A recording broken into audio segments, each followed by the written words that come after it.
In 1985, Live Aid was held, Back to the Future premiered, and Gorbachev became the leader of the Soviet Union. That year also marks the last time a team other than Celtic and Rangers was crowned Scottish football champions. The team in question was Aberdeen, who won their third title under Sir Alex. Now, 4 decades later, they could do it again, albeit with a manager who isn't knighted. The newly appointed Jimmy Tillin is one of the main reasons for Aberdeen's incredible unbeaten streak, which last saw the Dons manage a superb comeback against the Scottish juggernaut Celtic at Celtic Park. Tillin has truly been an incredible find for Aberdeen. I really like what he has done with the club, and you should like this video.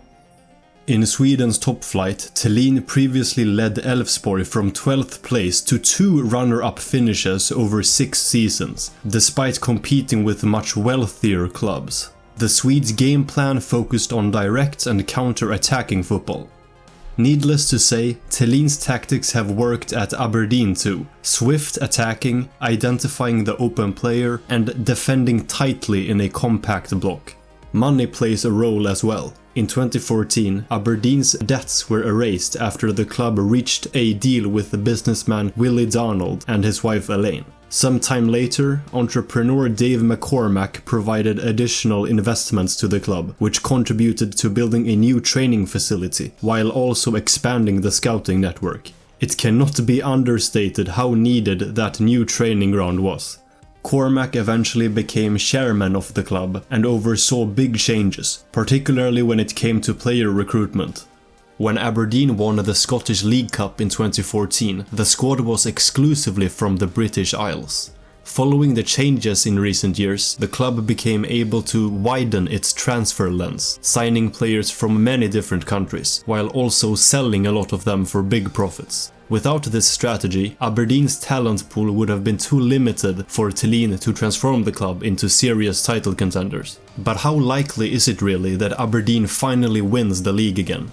Just a few years ago, the club was in an eerily similar situation at this point in the season, tied on points with Celtic, who ultimately won the league with a pretty comfortable margin. 2 seasons before that, Aberdeen were in an even better position than now, 5 points clear of Celtic on top of the table thanks to 8 straight league wins. Still, Celtic again became champions in the end, by 15 whole points. A decade earlier, Hearts were just as dominant at the start of the season, only to suffer the same fate as Aberdeen. Dundee United also got a good start quite recently, but do I even have to tell you what happened? In the mid to late 80s and early 90s, the Scottish League was much more competitive, but Celtic or Rangers still always emerged as champions. In fact, we're now witnessing the old firm's longest reign over Scottish football, 38 years and counting. If Aberdeen ended this reign, it would arguably be the greatest domestic achievement in Scottish football history. Whether they succeed or not, Aberdeen's recent rise is incredible. Last season they only finished 7th, thanks to a good run of form in the last matches. Now, you have to say, they are genuine title challengers. However, I have jinxing powers, so don't be surprised if this video marks the beginning of Aberdeen's end, but I hope they win.